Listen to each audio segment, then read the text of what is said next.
What's up, everybody? It's Gabriel Newberry here with Amanda Holbrook. Now, I'm going to go through this giant description. I mean, she is an absolute powerhouse, guys. And one of the biggest things, this is Lokal Keys and Contracts. I cannot wait to delve into this episode. So, Amanda Holbrook is a powerhouse in the self-directed retirement space and a senior executive at Specialized Trust Company, one of the nation's premier passive custodians with over 15 years of hands-on experience. She has helped thousands of investors unlock their retirement accounts to invest in alternative assets, empowering them to take control of wealth beyond Wall Street. I love that. Amanda is a bridge between education and execution, guiding clients through the self-directed landscape with clarity, compliance, and confidence. But life isn't all spreadsheets and strategy. She's also a proud mom of two, devoted wife, passionate investor, and self-directed ninja warrior. Oh my gosh. That's amazing. I wanted to make sure I got it right. I never have my phone out on these, but I wanted to make sure I got it. No, Amanda, thank you so much for joining. No, thank you for having me. This is fantastic. And you did excellent delivery. I love it. Love the inflection. Listen, I wanted to make sure I nailed it. So it's always awkward hearing about yourself. Oh my God. Yeah. No. I always get like bashful too. So whenever I end up doing like speaking things, I can see myself actively getting red. Right. It's like, next question. Next. Yeah. You know what the saddest part is? Okay. So this was the first take actually. Every once in a while, like I'll have to end up keep running through takes. Mm-hmm. So that was good. Okay, so first take, we're on a roll. Please tell us a little bit more. So self-directed IRAs and retirement space. So can you walk us through that a little bit? Because I think that's like kind of a foreign thing for everybody. No one wants to talk about retirement. It is. And when you think retirement, where does your mind go? We're close to dying. Well,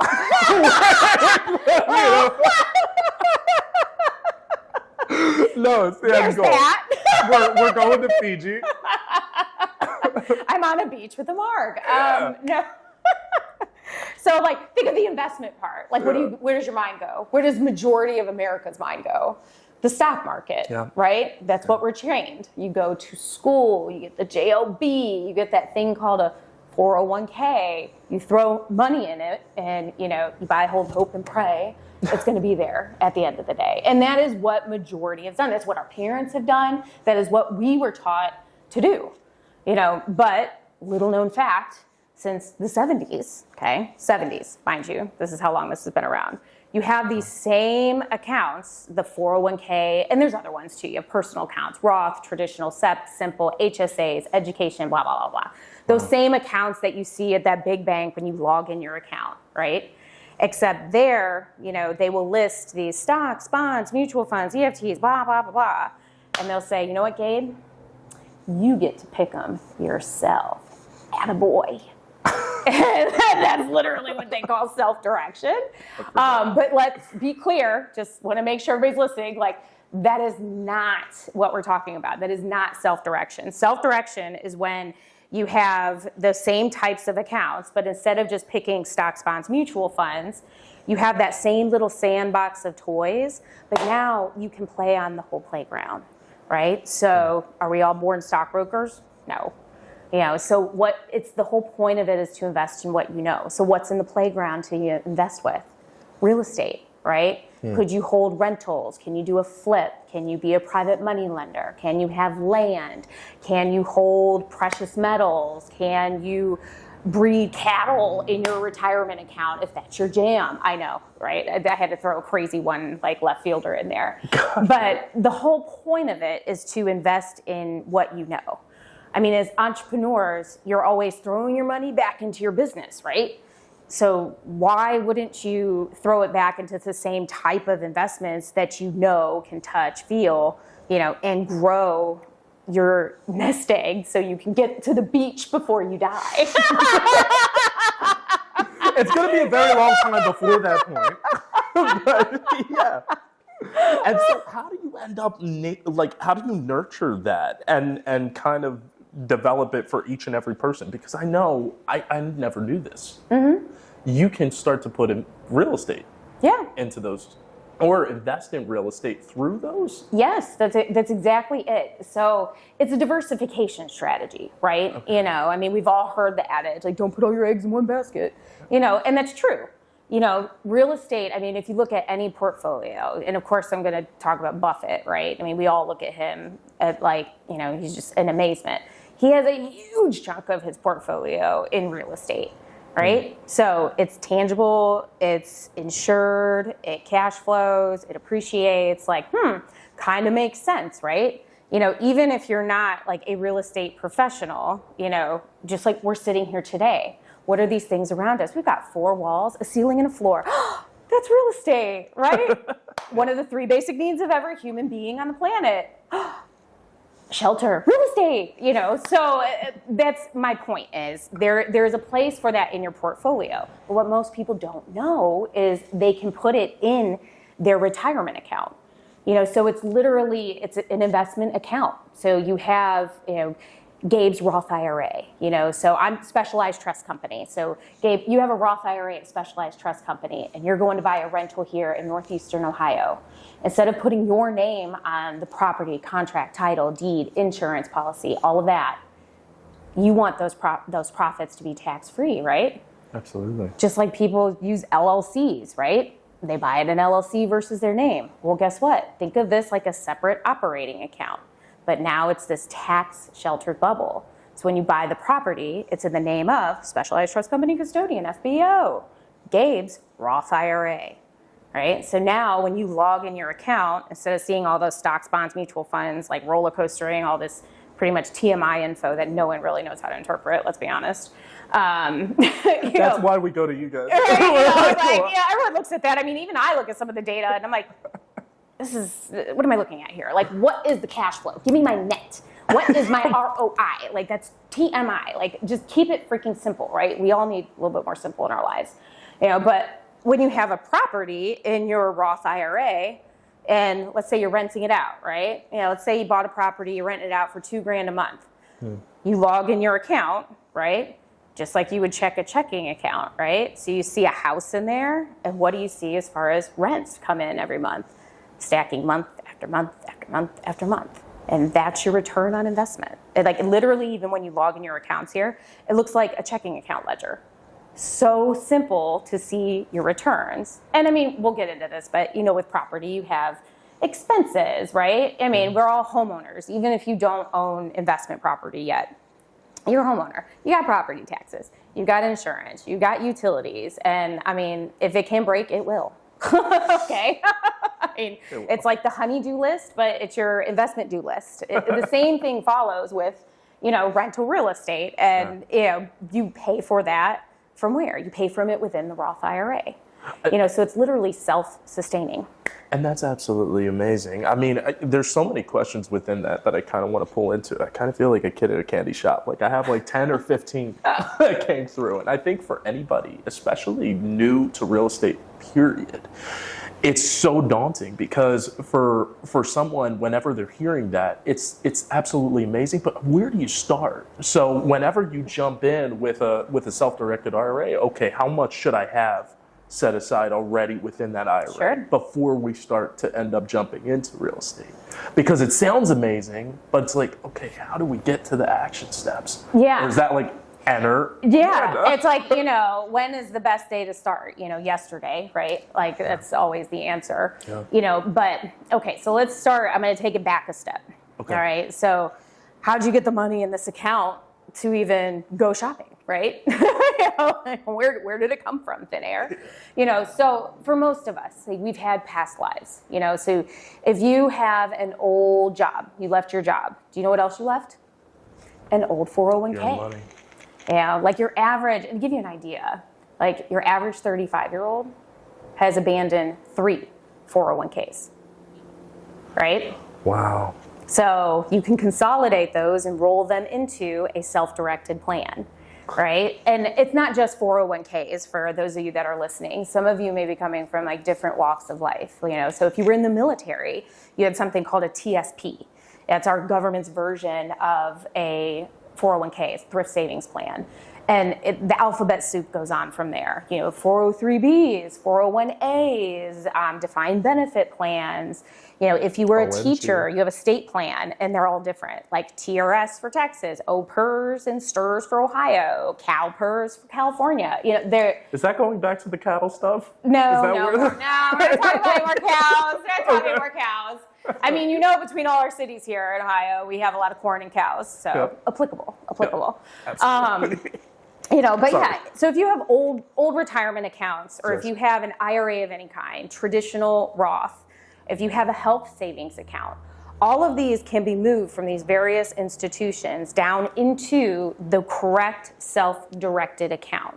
You know, so if you're just a person, right? You're not a business owner, you're like, I don't have a side hustle, or I'm not an entrepreneur, then you would have like a traditional or Roth IRA, you know, but I mean, let's face it, majority of folks these days have either they're an entrepreneur or they have a side hustle, either solopreneurship or LLC. I mean, if COVID taught us anything, it's multiple revenue streams, right? Yeah. You know, so even if you're a side hustler, right, you can have what's called a business type account. So my favorite, I call it the powerhouse, to borrow your adjective here, the solo 401k. It's like the powerhouse for any solopreneur, or SEP, simple IRAs. So there's business and personal plans. We just figure out, you know, based on your scenario, right? Because every person's different, you know, what account makes sense. Who does that? You know, I do, my team does that. And literally through just a series of questions to figure out where you've been, where you're at, where you're looking to go. And to do that movement, this is like, and I mean, you do real estate, so how much paperwork goes into a deal? Oh, God knows. And does everybody so look forward to doing all of that paperwork and they get it back to you right on time because they're, right, I know. It's literally, guys, it's paperwork. That's all it is. And our team like does it for you. Just like you wouldn't send someone a blank contract, right? No. Say, hey, fill this out. You want to buy this house, right? No. So we pre-fill it out, a copy of your statement ID. You give that to our team with a beautiful bow on it. Our team literally goes to work, moving the funds from A to B, so your sticky fingers aren't in the middle of it. So my point in sharing that, like logistic, there's no taxable event. That's one like misnomenclature that I hear a lot. Oh, but if I want to get my retirement funds into real estate, I'm going to get killed in taxes. Yeah, if you're taking it out as a distribution, and you know where they're hearing that, right? It's all of those institutions that don't let you do real estate, right? They're like, that's the only way. No, that is not the only way. Yeah, you just move it over to a self-directed account, and then you do the deal from there. You know, so to your question, like, well, how much? Okay, so there's really three ways you can structure a deal. Okay, if I'm boiling it down to simplistic: outright, partnering, or leveraging, right? Yes. And we all know what leveraging is, right? Yep. So OPM, other people's money. You put a down payment and you get a loan. You know, here it has to be a non-recourse loan. So I want to preface that.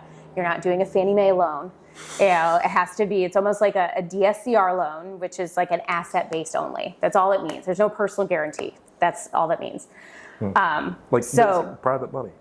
Private money, yes. Private money works perfect for this. And there are non-recourse, there are institutions that offer non-recourse products, you know, but not to be like crass, guys, but when you go for a loan, you're like giving them a DNA swab these days, right? You know, with with this application, it's more for a non-recourse loan. They're looking at the asset, right? They want to see that it cash flows, that you're not paying more than what it's worth, so that you have cash flow to pay the loan back. That's the whole point of the lender, you know. But so your amount that you want in the account just depends on how you're structuring the deal, you know. So yeah, if you've got, you know, let's say in the Cleveland market, what do you need for a rental here? You're the expert. At any point, especially if you guys want to go for single family, stuff like that, maybe you go closer to like 90 to 130. Okay. For a turnkey asset. And then if you go for like duplexes, quadplexes, stuff like that, it can go up higher. It just depends on what type of condition you guys want to deal with. But Yeah. To that end, usually it's like 20% or roughly around there for a DSCR loan or something like that. Yeah, usually it's a little bit more, and it depends on the property and where it's at. You know, if you're like in a CD neighborhood, you're probably putting more down. Yeah. I'm not the lender here, but you're probably putting more down. You know, a little bit more risky. You know, but if you're in like an A, B, even C area, you know, as long as it's cash flowing, you know, anywhere I've seen anywhere between like 30 to 50%, you know, but that's a good rule of thumb, you know, so of your purchase price. And just so you know, like, I mean, I work with clients nationwide. I mean, if you have a heartbeat earned income social security number, you can have an IRA. I get that question a lot. Are you guys just in Ohio? Like, no, it's nationwide. You know, Canada, sorry.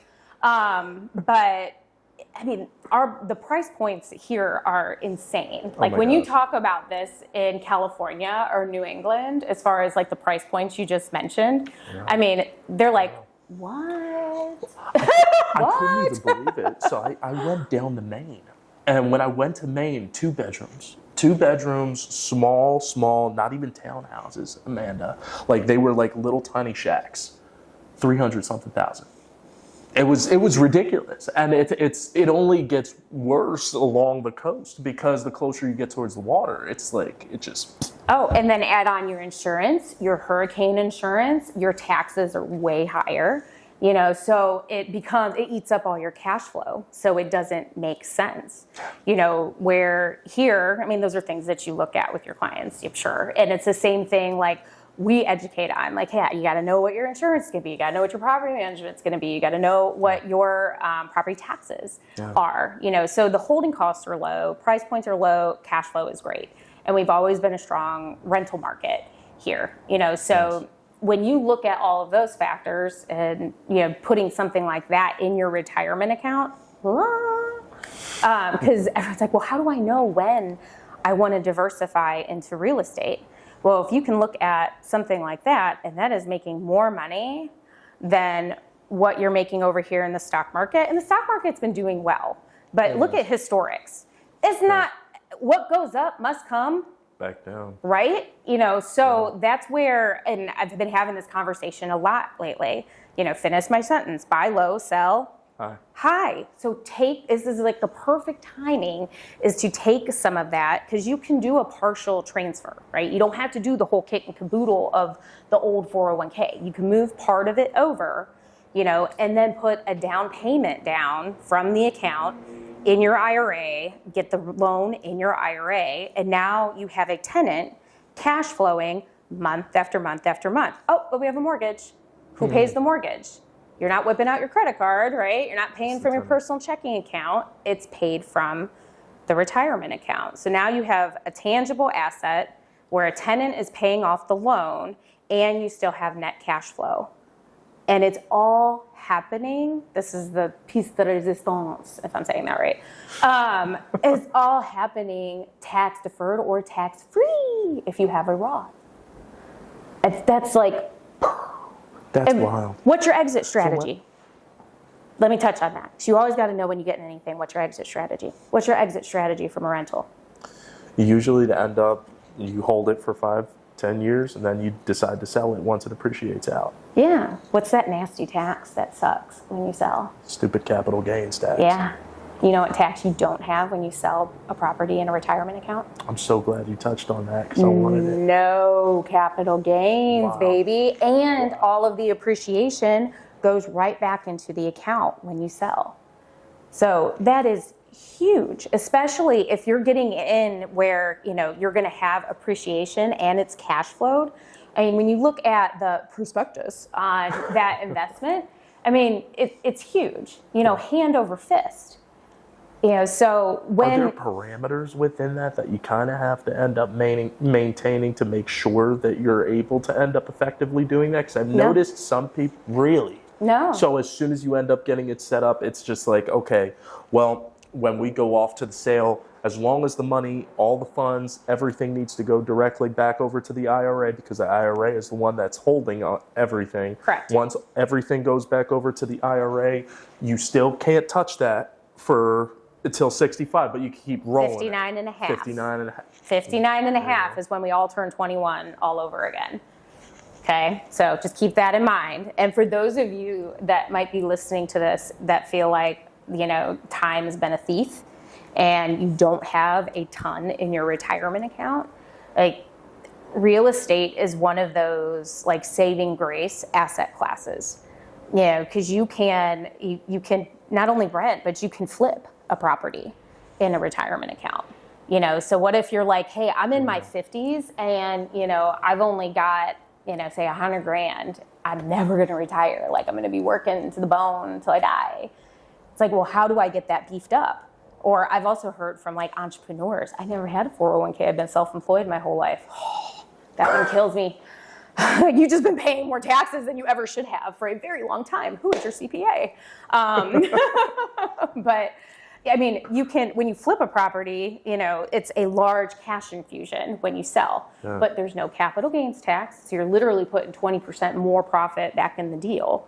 So maybe you flip one or two, fill up the coffers, and now you can go buy, a couple rental properties leveraged or buy one free and clear and a couple leveraged. So what you're paying those off sooner. I mean, the options are endless and it depends on the person, but that little nugget right there is one that is just missed by so many because it's not talked about. It is not talked about in the traditional world. Well, once again, I feel as though it's the hardest part about it. Absolutely. There's no education behind it whatsoever. But at the same time, too, it's also complicated because people will immediately, just like how do you go into an investment? They just don't know what they don't know. Yep. And so because they don't know it, they fear it. Or they put it all the way up on this pedestal that, oh my gosh, somebody just ended up buying a house for 200 and something thousand, completely like, can you use the entirety of an IRA to be able to just purchase and private lend on deals? Absolutely. We only require $1,000 stay in the account. That's literally the requirement. Oh my gosh. So yes, I mean, get your money working for you. I mean, that is the idea. So I get this question a lot. It's like, well, you have to have like 500K to put in these things, right? Back to one of your original questions. And literally it's $1,000. Like that is your minimum, right? And well, like kids should have Roth IRAs. And I'm going to get on my pedestal for a second here. Like if you are everybody should have a Roth IRA. You can put $7,500 or $8,600 in a year max. And I know that's not a lot. Okay, it's meant to grow over time, but it grows tax-free forever. Okay, and yes, I say that very annoyingly on purpose because when you say free, you're smiling. You're smiling, right? But here's the things they don't tell you about this. So let's say you're working with a client and they're in their early 20s. What is their objection about putting money away in a retirement account they can't touch until they're 59 and a half? Because I could use that money. Yeah, like I need that money today. What if my car breaks down? So here's one they don't tell you. Any money you put into a Roth, you can take out tax-free, penalty-free at any time, regardless of age. It's just the earnings that have to stay. So if you have money in a savings account, what's that yield you? Squat? Like 2-3%. Yeah, if that. So if you're saving, you should be putting money in a Roth, okay? And this is the same for kids too. Remember, they have to have heartbeat, earned income, social security number. So you got to figure out a way to get them earned income. And as we grew up, child labor is not always a bad thing. I kid. There's tools. That's what we just changed the name. Yeah, we just changed the name. Yeah, we call it, grit, entrepreneurialism at a young age. But that's an easy thing we can touch on later. But so put money in the Roth, okay? Here's the other two things, and this is, I'm going to put my mom hat on. Like for my kids, I do that, and I, make them do child labor. So they have the earned income to put in there, and it helps you out on your taxes too, by the way. Wow. As the parent, as the business owner. But the other two exceptions, you can use it for, what do parents always fret and like save up for that costs like so much money these days? College. College, right? You know, and yeah, there's education accounts that you can self-direct to, but I love this in tandem because I don't know what my kids are going to do. They might just be a straight entrepreneur. I mean, if you ask my son every year, he's going to be an NFL player, you know, like. There we go. That's going to get you to the beach sooner. It progressed in preschool from he was going to be a werewolf. And then every year since, and he's only going into 4th grade now, so we'll see in September. But yeah, it's been NFL player, professional football player every year. So we'll see. Go Colton. You know, but they can use that for college. Yeah. What's something that we teach, especially if you're just getting into real estate and you're young? There's something called house hacking, right? Yes. Define house hacking for everybody. So, guys, at any point, if you want the easiest strategy for purchasing a home, number one, the loans are going to be so much cheaper because you're actually going to be using it as your personal residence. So you can buy multifamily, duplex, something along those lines.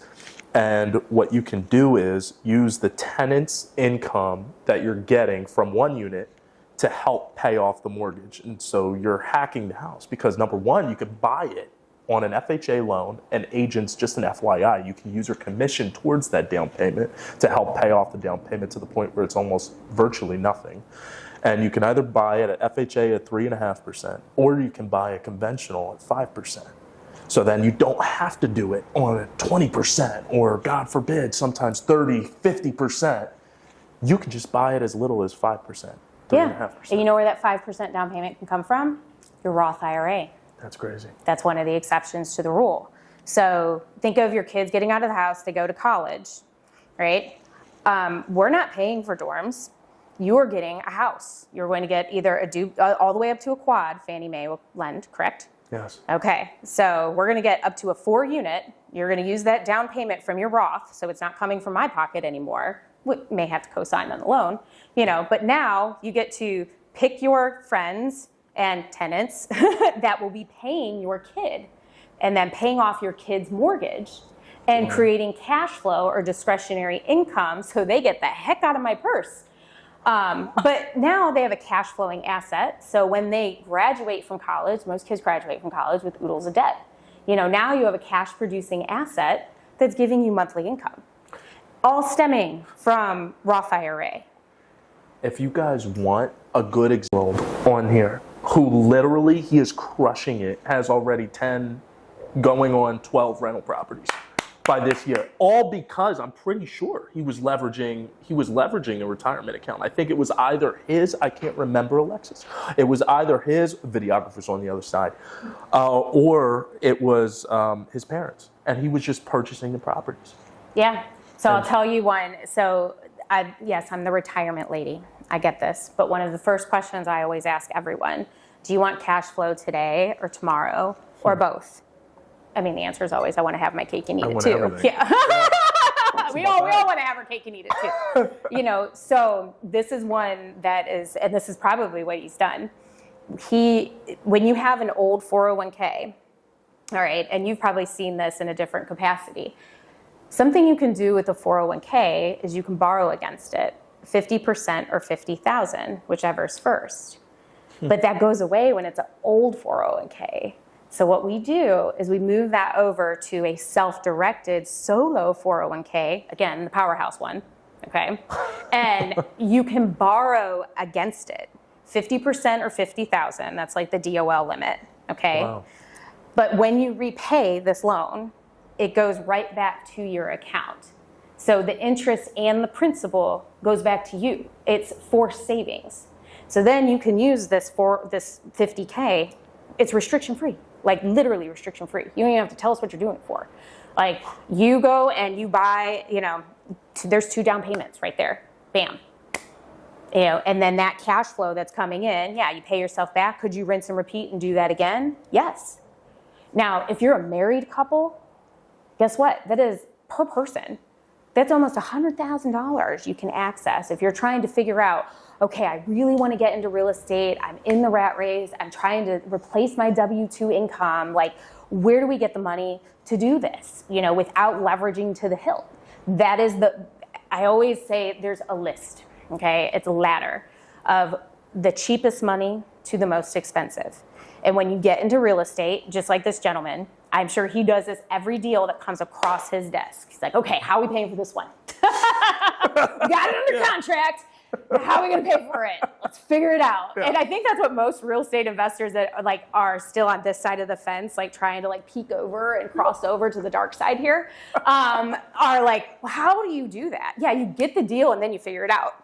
And that scares the pants off of most people. Like you said, it's very fearful, but don't be scared. I mean, that's where you have get the deal and then the rehab.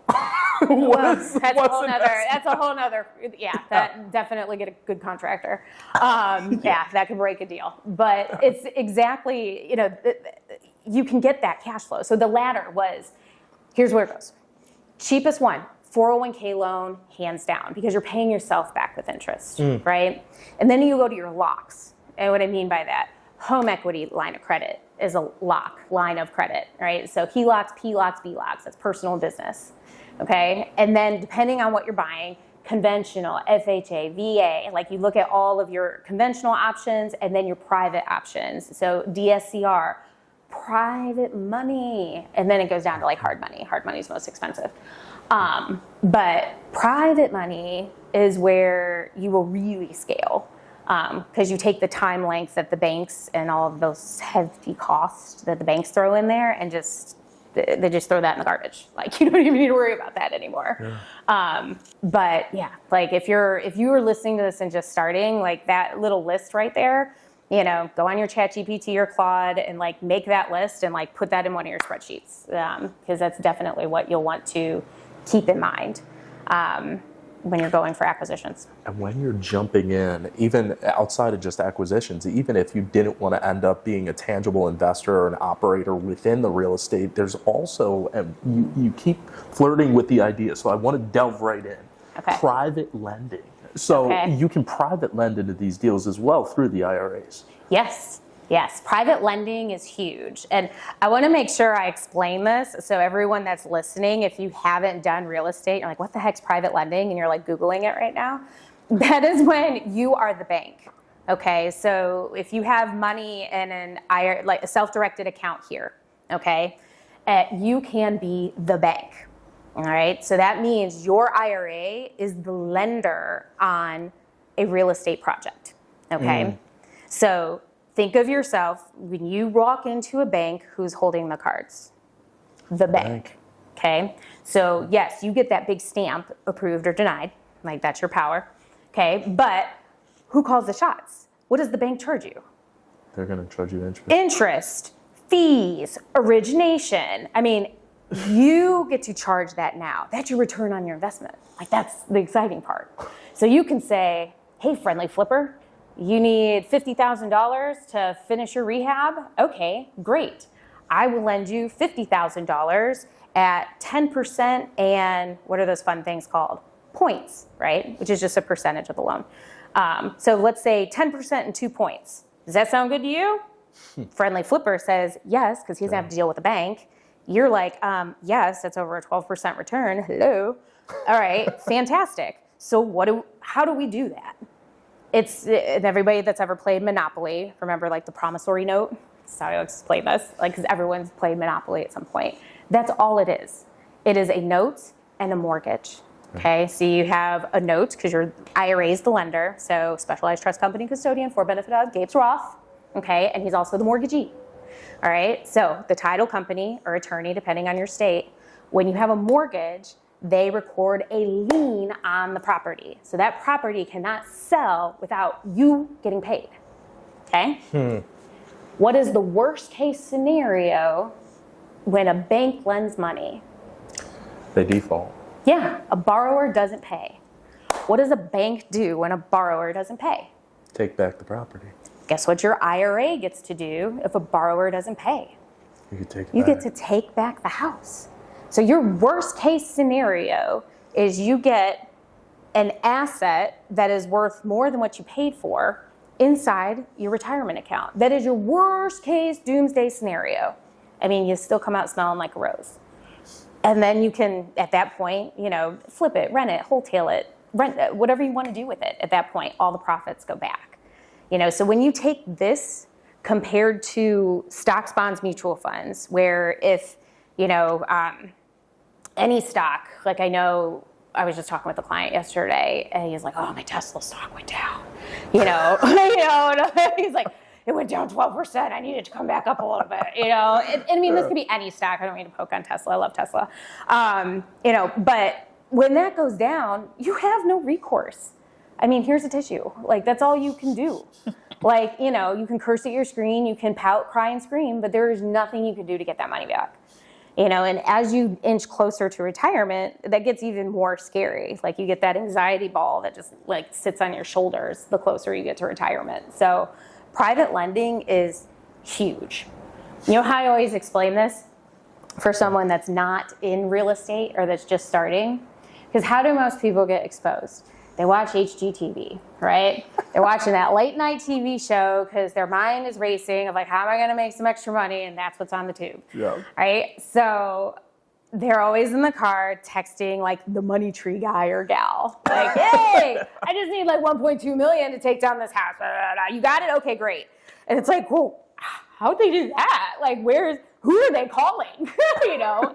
It's private money like that. They have private investors that are lending to them at short term, 6 months, 12 months, and then they get that money back when the property sells. Yes. So that right there, that is usually where folks will dip their toe, I find. We manage thousands of self-directed accounts, and I've been in this industry a very long time. That is one of the top 5, and I would say probably where everyone starts because it's passive.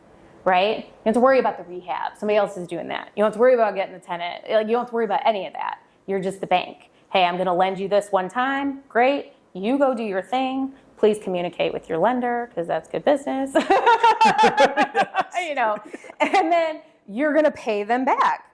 And then at that point, if you just paid me 12% return, and let's say you got it done early, 4 or 5 months, I'm not going to be like, hey, peace out. I'm going back over here. I say, you got another one? Well, the other part about that too is like for the private lender, you're also making a ton of money off of the because you can do origination points, all that stuff.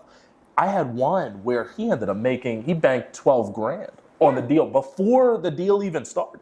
Yeah. So he banked the 12 grand, then on top of it, he's earning interest points. Plus on the exit, he's going to be able to get all his money back and then rinse and repeat. So it's absolutely crazy how there's so many different ways to take down deals. Yeah. And that's the amazing part about real estate is just the fact that number one, especially here, we're number 3 on, I think, Realtor.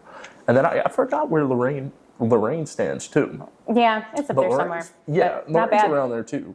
But with regards to it, I just need you guys to understand, this is still a phenomenal market to get started in, especially with the price points being so low.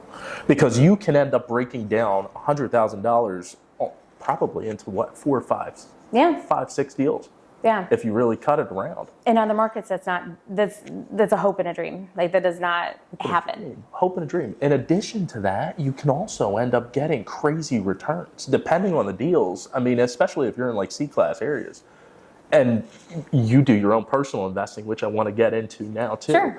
But when you go into those percentages, you can go past, I've seen some people hit 20% cash on cash, which at any point with cash on cash, you're going to be able to end up earning your money on your money, basically, on what you put in and how quickly you can get that back in addition to earning profit so that you're going straight profit. So if you're only X dollar amount into the deal, and it takes you only a couple months or a few months to be able to earn that money right back, or X amount of time to earn that right back, it's a no-brainer. Because then the cash flow and everything is just, that's all you from there. That's all more money that's going into your pocket at the end of the day. So definitely consider that. And that was a sidebar. Now we're going right into your personal portfolio. Sure. Amanda, so how long have you been doing real estate investing yourself at the same time? Yeah, so I've been doing real estate investing for 12, 15 years now. Yeah, it was like right around the time I got into self-direction. Oh my God. Was it tailored to the same exact thing you've been talking about? Like you just started using your IRA and that's how you get started? Or? Yeah, I actually, I was young, dumb, 21, as we all were. This was the bug that bit me with real estate. And it was before I knew anything that I know today. It was, I bought a HUD home. And I'm going to age myself because I was like, this is like buying a house on eBay. Like, well, I'm going to do this. Like, this is so cool. You know, I had no idea what I was doing. Like, I literally had just graduated college, had my first job, crushed it. So I was like, oh, I'm getting a house through this rent thing. I'm like, you know, I want to be the one making the rent. Like, that I already knew. You know, so I was like, okay. Went and bought this HUD home, and it went horrible. Horrible. Like it just like like it was bad. Like the age that I had, she didn't really know what she was doing. Like it was Oh God. Anyway, and I mean, bless her heart, she tried, but I'm one of those, like, I'm a problem solver, right? So it wasn't long after that I sat for my license because I was like, well, shoot, I could freaking do this now, you know, after that. Like, I can do this on my own. I'm going to never let this happen. Yeah, I'm like, this is easy, you know. I'm like, you know, it doesn't take you guys long to know I'm a nerd. So I was like, yeah, we'll get that. But that was the bug that bit me. I was like, oh, this is cool. And then I figured out the finance part because I like numbers. And that was like right before the market crashed. You know, when we went from like 30-something creative products for investors to like 0 because they would not lend on anything that was not a primary house. No one would. So yeah, that's when I discovered self-direction. And that's when I got into the industry and figured out, because I discovered what private lending was. I was like, my investors have to do, you know, they're getting property somewhere. Like, this is going to pan out. Like, there's going to be a lot of loss, but there's going to be a lot of gain. Yeah, that's how I figured out what self-direction was. Yeah, and actually our founders at Specialized Trust, one I went to actually grade school with at St. Peter's, and the other one ended up being my mentor.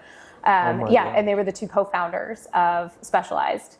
So, like, fast forwarding, you know, I was in turnkey real estate at the time, doing very well. I doing real estate right here from Ohio in, like, you know, 4 other markets down south with a very large, great family turnkey company. And they're like, yeah, Holbrook, we're setting up our own shop. 80% of my business, Gabe, was self-direction because that was always my background, right? I mean, I was helping folks retire, you know, with real estate. It was exactly what I was doing, but I was working with every other custodian under the sun. The custodian is like who does what we do, an administrator. So I'm learning all their processes. What happens when you have like a horrible process with like a lender or a title company?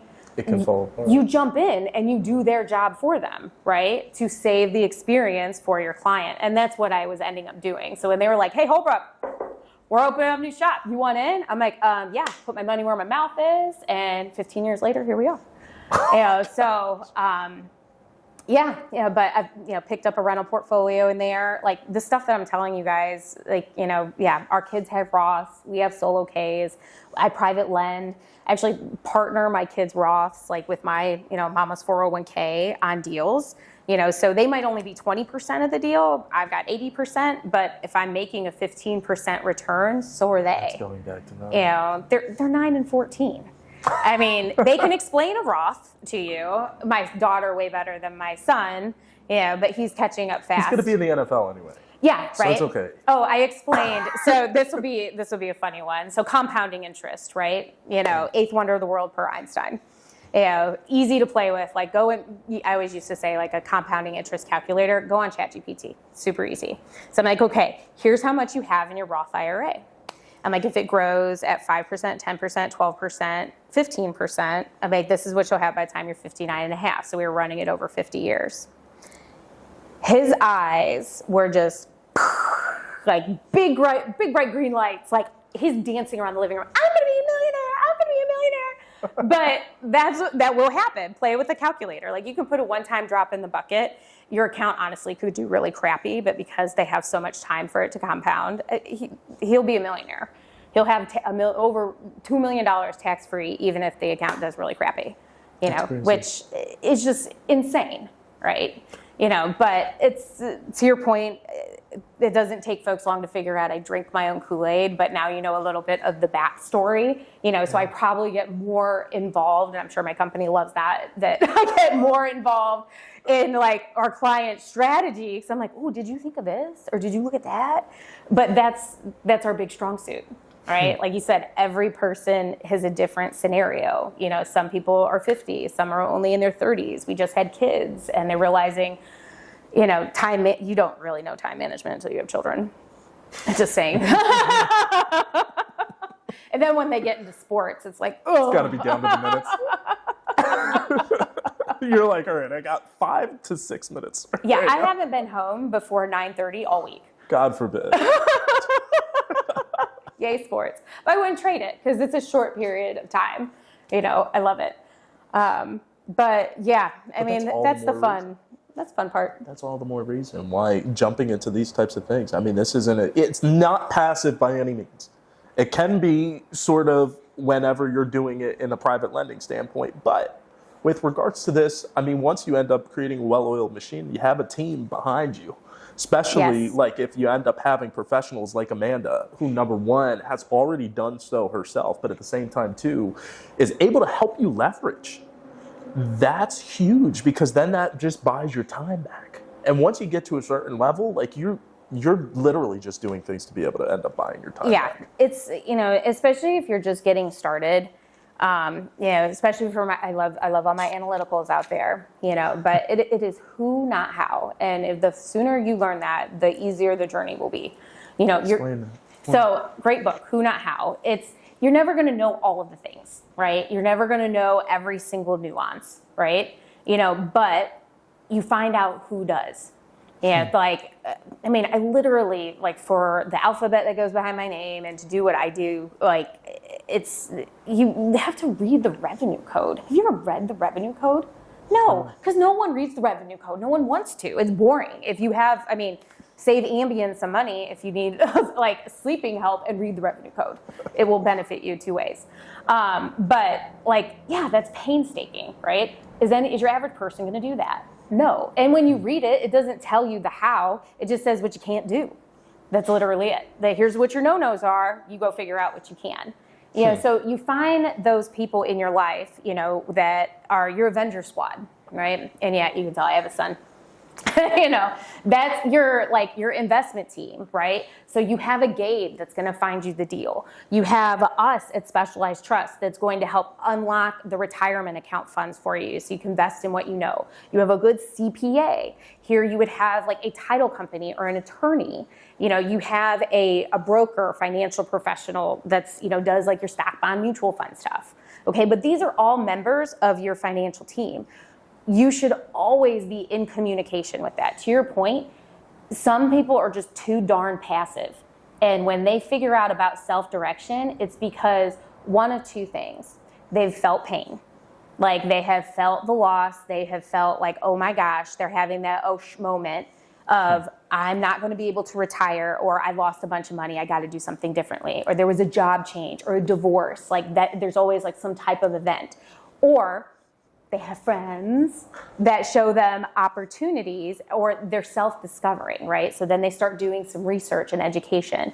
And it is always, even when you go through academia, it is who you know in every walk of life. I don't care what industry it is who you know. Your network is your net worth.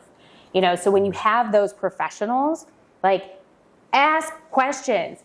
All kinds of questions, and then figure out what makes sense for you, and then don't get stuck in analysis paralysis. It pains me sometimes where it's you have this, it could be life-changing, and it just all turned into infotainment because they never acted, right? They're just sitting on the sidelines. It's the ones that always go to the education stuff, and they never take action. I love watching Gary Vaynerchuk. Have you? Yeah. Oh my gosh, and he has one thing that he says. He was I literally give you 99% of what I do, and I give you a step-by-step playbook because I know majority of you probably won't execute on what I'm telling you.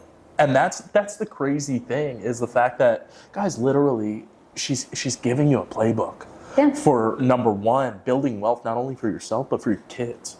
If you end up developing something, even if you put in, God knows, maybe $1,000, $2,000 towards your kids, that's, let's be honest, that's a holiday or like going out on a vacation now.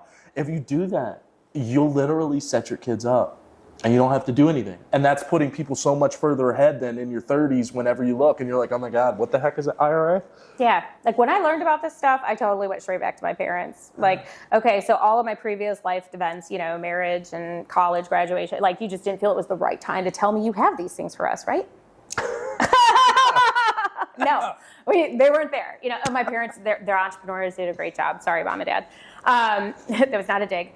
But, you know, and to their defense, the Roths only came along like in the late 90s. So I was a little bit older. I mean, I was still in high school, junior high.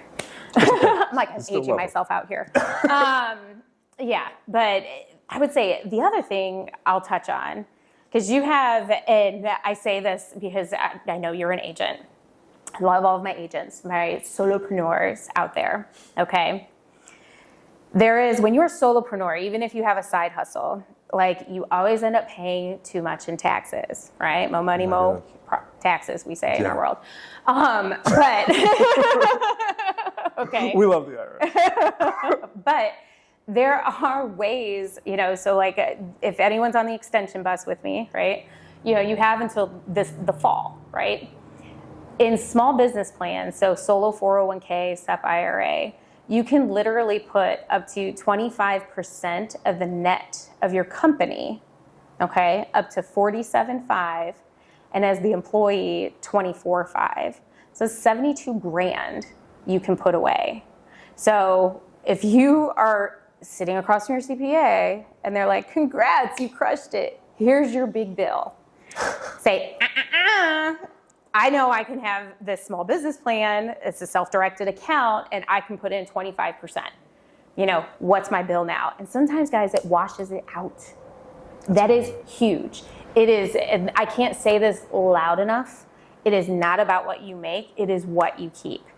And so many of my drivers out there, gotta love you, okay? But you're so busy in the business all the time and put money back into the business and chasing that next deal, that next property, blah, blah, blah, blah, blah, that you're not taking enough time to stop and look at your business and look at your books. Like what you focus on, you find. And that goes back to like, you can be passive, but don't be negligent. Like don't just think, oh, it's gonna be there one day. You have to diligently set time aside to look at this stuff. And I'm not joking, like block it in your freaking calendar. That is how much if you don't, you won't do it. It'll be the next quarter. You'll be, oh, it was on my New Year's resolution list. And you know, come December, you didn't do squat. Like, and we've all been there and I'm guilty of that too. Like I've totally had things where it's like, I'm gonna do it, you know, like I say I'm gonna do my QuickBooks every month. You know, I got it down to a quarter, but not every month, right? You know, like we're all guilty of that. So I say that with love and compassion, but take action, sit down, do the call, pull your freaking statements, know where your money is and what's working for you. Know where you can access capital. You know, so for retirement accounts, and those of you that are starting, also think OPM. So if you're getting into investment world, don't just look at your own stuff, because I want you to do that. Pull inventory and see, okay, where am I at? You can take 2 hours and do this on a Sunday, okay? It doesn't take that long. And you might have to do 5 times verification to get into all your accounts because you're not in there all the time. That's always fun. But, look at where you're at.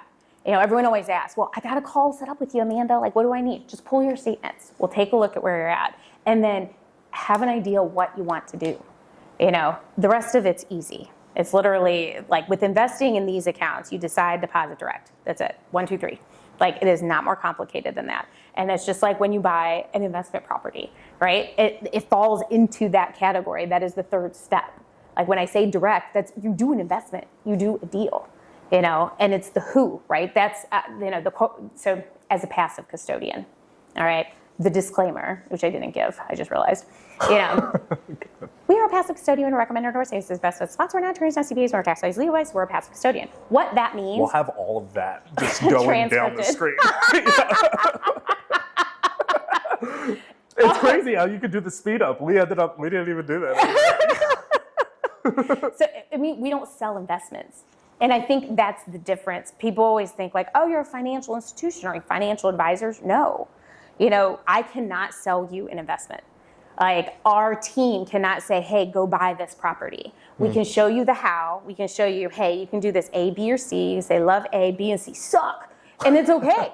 Like, imagine doing that with like your advisor that's all buttoned up in a suit. Like it would just be like awkward silence, like you don't have to put yourself through that. It's a matter of like, I say that because we're on the same team. If you've ever met with a financial advisor, I actually had a great, he's a wonderful surgeon. I won't even go down this rabbit hole, doing amazing things. And he's like, yes, I've been through like 6 different financial advisors. He's like, this guy just tried to sell me life insurance stuff. This guy was like, just telling me what I wanted to hear, and I'm not badgering a whole industry, but that's where you select your team. There's some great independent advisors out there that will give you like traditional and non-traditional advice. But if their license is hung at a large institution like a Fidelity or Edward Jones, like compliantly, they can't give you anything that's not on their menu.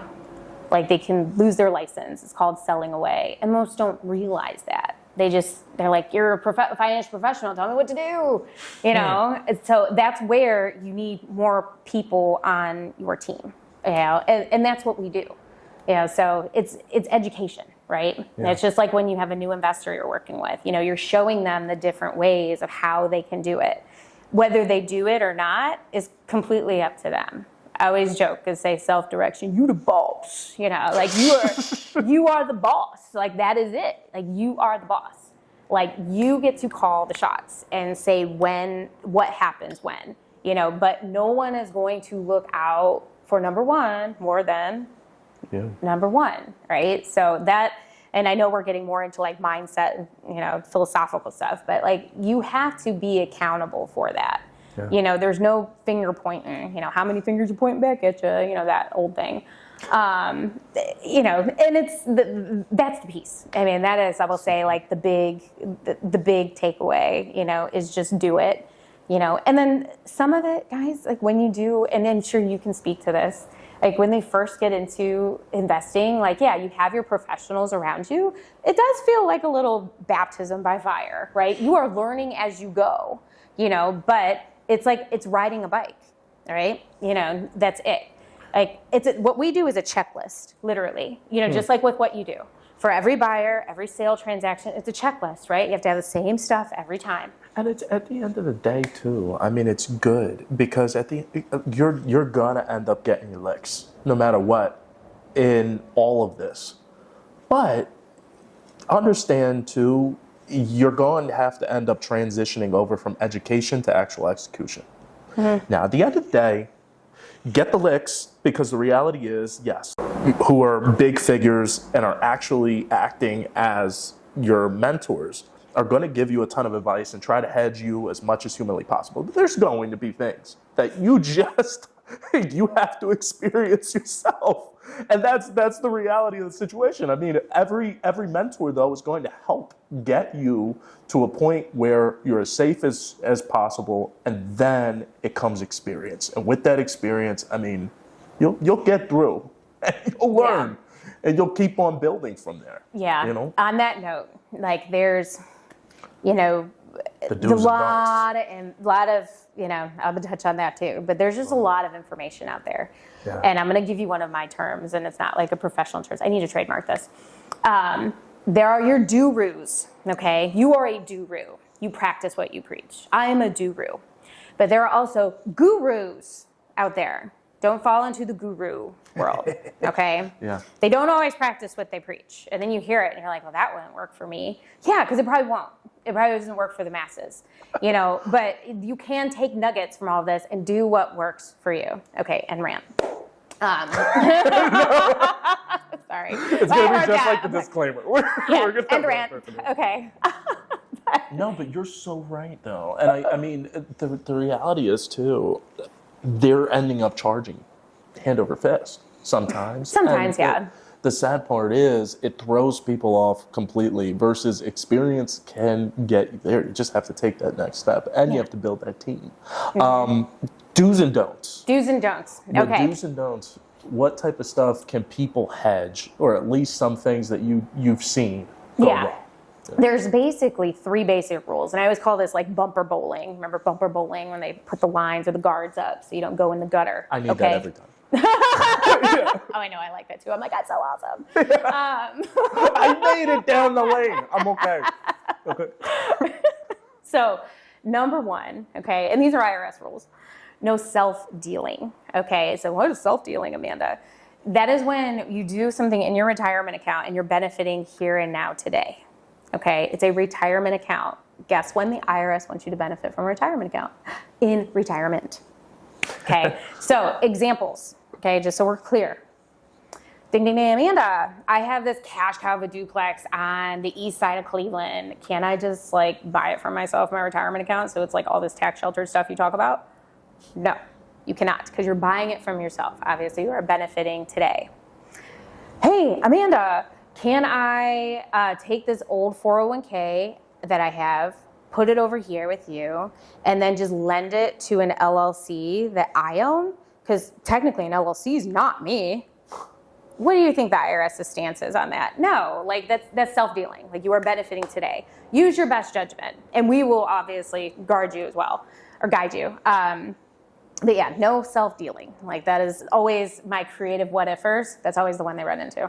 It's easy to get other people's money, OPM. We say OPI, other people's IRAs. Same thing. It's easy to get capital. Like don't mess with the IRS. I have pom-poms back at the office, and that's what they say. Number 2 has to do with family. So you remember doing the family tree exercise in school? Yeah. So I'm going to use the tree. So you, your spouse, parents, grandparents, children, grandchildren, up and down the tree, okay, are off limits from doing direct business with your IRA. So I could not take my IRA and lend it to my kids. I could not take my IRA and buy a rental property and then have my kids live in it because they're up and down in my family tree, okay? Now you can partner with those folks because that's undivided interest. Like if you and I partner on a deal 50-50, how are we splitting expenses? 50-50. How are we splitting profits? 50-50. Did we commingle funds? No. No. Okay, so that's where that's okay. Can you use, and I'm so sorry to No, take it's you okay. off the train of thought, can you use the IRA, purchase the property, then put it into a trust? You can. Like, is that, okay, You can. okay. So that layer, when your IRA, okay, so here's your IRA up here, you've got the money in it, okay? You can put a trust or an LLC underneath your IRA. So when you look at the operating agreement and the articles, instead of just Gabe, it'll say the owner is Specialized Trust Company Custodian for benefit of Gabe's Roth IRA, and then you are the managing member. And then you do your investments under here. So whether you do one property per LLC, or you do a couple, or you have some lending and flips going on, whatever it is down here, but it's owned by the Roth, so it's tax exempt. You know, my flippers and my Airbnbers do this because it's very, you know, if you have an Airbnb, you got to have someone right there. If you're doing a flip, I mean, even my most experienced flippers, like, never get the PO right. So you got to, like, go back and get more crap from, you know, Lowe's, Home Depot, come back.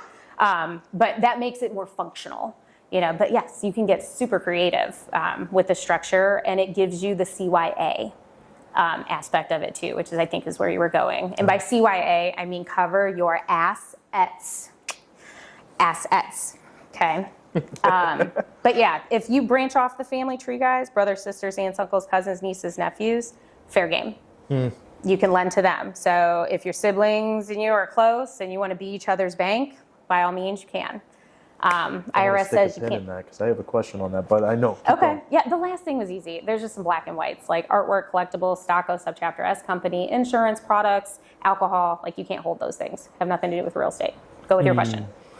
So that was cool.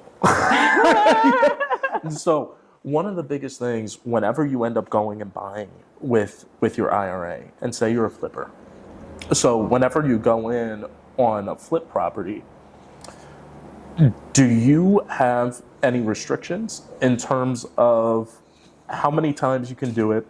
Can you keep on when you're partnering in on deals, Sure. how would that be structured? Is it your IRA owns an LLC or is a member of the LLC, and then within that LLC, can it have multiple members? It can. Or it can, okay. It can. So I'm going to start with the top. So restrictions on doing a flip, okay? No sweat equity.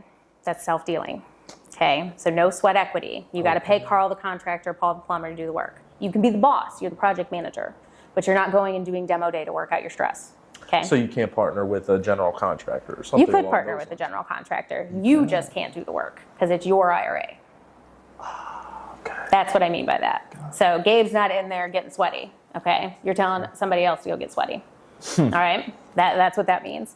But yeah, going to the partnering, like when you have an LLC, you can partner together. You can partner with a contractor. Think of this. Think of generations. Let's say you're inheriting mom and dad's account. They don't know real estate, but you do.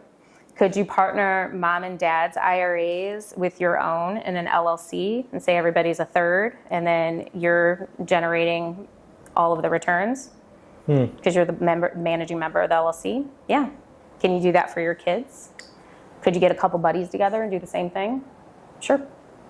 That's like literally commercial real estate because you just get multiple members in there. But when I say, I know we're going down the creative slope here, but all of the creativeness that you learn from your gurus, not your gurus, but all of that creative deal structure, you just apply to the self-directed vehicles here. Like literally, it's just mirroring what you're doing outside your account, inside your account. Keep it simple. Yes. Wow. And whenever you end up going in on these deals, so say you're jumping into syndications now. Okay. Too. So with syndications, can you also end up being a part of those types of deals? Like say you end up having your IRA as, and I know I might be getting a little bit too advanced, but if you're not the GP, you're not the operator, you can be the LP. Correct. So with an LP, they're going to be the ones who are just funding the deal or helping with a portion of the funds. They're not going to be the active operations manager, and they're not going to be the ones who are dealing with the contractors and all the other stuff. You're just strictly taking those funds and putting it towards the deal on the initial, and then either you'll end up getting the payout at the end. Is it two different structures, or would it always be just strictly cash flow and then a large chunk payout? Some will build in equity, Okay. but some will be cash flow. It depends on the dispo, if they're stabilizing the asset or if it's to sell. But for you guys that aren't familiar with syndications, just think of this as private lending, so like being the bank on a bigger deal. That's all it is. You know, and we see a lot in this space. You know, so when you hear of commercial real estate, triple net leases, multi-use properties, mobile home parks, self-storage, this is what we're talking about. Like this is how they structure those deals. Just that think is Grant Cardone. Yeah, I would say we've held Grant stuff too. So yeah, it's, you know, those are all great diversification options that are passive. And for some of those deals, you have to be accredited. It means you got to make, you know, have so much net worth or make so much. You know, but yeah, those are, we see a lot of that. We call those private placements is technically what they are. But yeah, that's a huge one in the self-directed industry because your big banks don't hold that. You know, so when you have private companies even, so I'm sure you have all heard the Peter Thiel story, PayPal, okay? He incorporated and bought shares of the company in his Roth IRA, and when he sold that bad boy, I mean, he made over $100 million tax-free. You know, so that's like the most like noted story that about self-directed accounts that exists. Wow, that's crazy. And when I want to take a shift Sure. with all of these, I'm sure you have stories. What are some of the most, like, is there crazy stories, anything that you've seen people do? I mean, somebody apparently buys cattle. So you're talking about like crazy investments that I've seen? Investments, but then at the same time too, even dealing with your own portfolio. Because I always love tailing this in within every episode. Okay, so Investments, there's always this one, and I've shared this before. It actually Please. kind of goes along with cattle. Okay. Like, I don't do cows. I have family in Colorado that are cattle ranchers, so I've had to have this explained to me. But bull semen, yeah, bull semen, and it is what it sounds like. But yeah, for breeding cattle in their retirement accounts, that is a thing. Anything that can pretty much be tracked, guys, as like a commodity like that. Yeah, that was the thing. I was like, oh, this is interesting. Okay. Very interesting. How was this presented? Hey. I'm not even going to go further into the story. I'm just going to leave that one sit right there. Yeah. That had to be a fun conversation on getting like trackable it was a lot of come again. One more. Can you repeat that for me one more time? I just need to clarify. Was this in Ohio? It was in Texas. Okay. Yeah, it was in Texas. There you go. But yeah, alpacas I've seen in Ohio. That was in Summit County. Oh my gosh. Yeah, those are furry little cash flow things, and they spit. That's another horrible story because I'm short and they are right at my face. I'll let you fill in the gaps there. I won't say the place. That was my fault.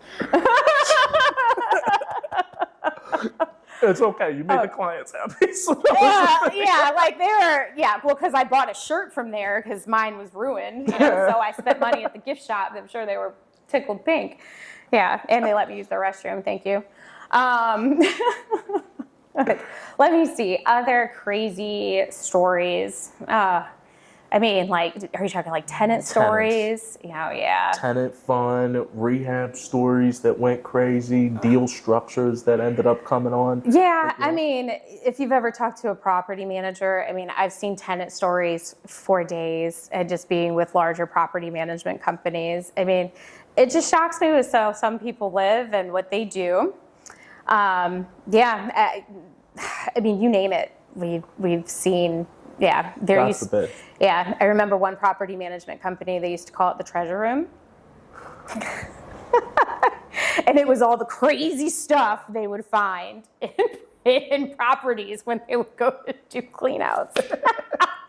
I mean, there was stuff from like samurai swords to homemade, I mean, that looked like hookahs with like masks and stuff. I mean, like it looked like something out of Ghostbusters. That one I remember because I'm like, what is this? I'm like, I don't even want to know. It was like something from The Purge. Yeah, like I mean, you talk about just the inappropriate items that you see. Crazy art. What art? We'll call it artwork. But all the way to, I mean, I work with a lot of, folks that have like television shows that do flipping on a large scale. I mean, you talk about, from burnouts to mold, I mean, just hoarder houses. I mean, if you've ever done a property tour, and I mean, I'm sure you've looked at some properties even around here. I mean, those are the stories that you're like, wow, like the real side of like what it can be versus just seeing the pretty product pictures at the end. Yeah, right? So that's where your team comes into place. Because if you don't want to have to carry boots in your trunk and like a contamination hazmat suit of going into some of those deals, like God forbid if it's bug infested. Right? That's what I'm thinking of. Like fleas. Oh, I've burned shoes. Burned shoes. I'm like, nope. Yeah, I was like, we're going to throw these in the pile. These are not even coming in my car. Imagine this. I went through one where it literally they were breeding dogs. So they were breeding dogs, and one of them came out, Amanda. So we were trying to get to the other unit, right? This was the most ridiculous thing. No, it wasn't a puppy. It was a big, giant female. Oh, okay. It was the mom. Okay. So no cute little puppy coming out of the room. No, she grew. So they had cages all within the basement, probably like 10, 12. It was literally a scene from a horror movie. And then as soon as you go upstairs, he had to end up taking the dogs out of the one unit for us to be able to end up walking through. So when the one dog came out, I'm not gonna lie, I love dogs. I have one myself, but This thing wasn't a dog. This was like a giant monster. So You the scream like a head girl. was like this big. I did when it started running.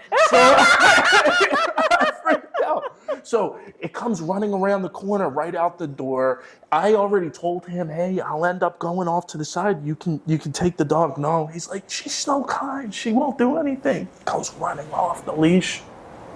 Just barely. He grabbed the collar. But the owner of the property almost got bit. So the owner of the property almost got bit. I was with clients too. So the clients were cowering in the garage. Oh my gosh, you had clients with you? Yeah, but the funny part was because they were looking for flip deals. So they had a camera, so they were filming the whole thing. Oh my gosh. Off into the side of the garage. The guy is freaking out, and he's all you just keep hearing is Jesus, Jesus, Jesus. This giant Cape Corso. So Oh, this I was just gonna giant ask what mastiff. breed it was. Oh my God. Oh, that's a my big God. boy. And so it's things like that where, okay, your operators, your contractors, your team, that's the reason we get paid for what we do. Because Yes. God forbid, we'll die. I heard one, and it's not too far from here. I'll tell you later off camera. You know what they had going on in the basement and the backyard? And the only reason we found out is because there was gambling involved. Okay. And like someone was disgruntled about getting paid, blah, blah, blah, blah. Rooster fights? A cockfighting ring. A cockfighting ring. What? I'm like, okay, cockfighting. I'm trying to think what is the other one. Oh, there was one I went into one time, and I was with other people. And there was a bedroom, and it said in there, do not open, this bedroom door, it's off limits. I'm like, okay, it's kind of odd, but whatever.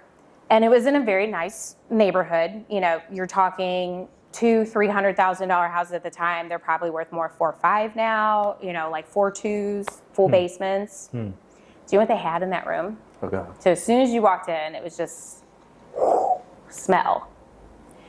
They had over 100 ferrets in this room. Ferrets. I'm like, what is wrong with people? I'm like, and you have this, trying to sell ferrets? I'm like, this is not, I remember, what was it? It was a pet store when we were younger. And I don't know, I just always remember the ferret smell. I'm like, yeah, you're cool, but you're a little too ratty for me. Yeah. I mean, but it's crazy, just insane. Some of the stories that you hear. There's never a dull moment. No, there's never a dull moment.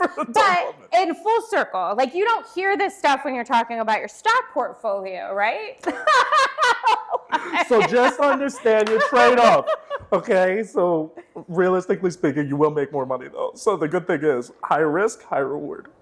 All that to be said, what's next for Amanda? What are some of the upcoming things? Tell the people this is going to be next year, or it could be in a few months.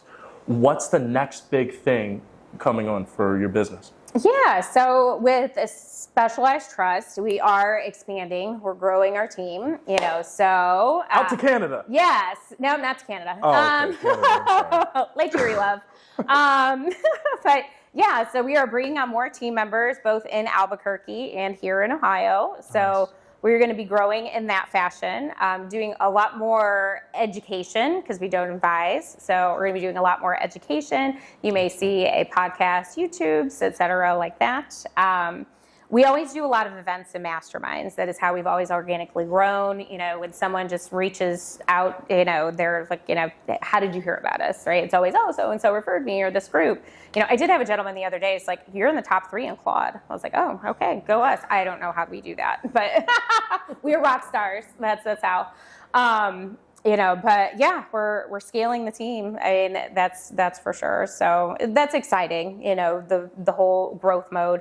Like I said, I've been doing this a lot of years, so I get excited when, just even one-on-one, when you see that light bulb go off, so we're trying to do that more so for masses and versus, well, we're still going to be doing the one-on-one, but just expanding that, so the more opportunities we get to do that, the better.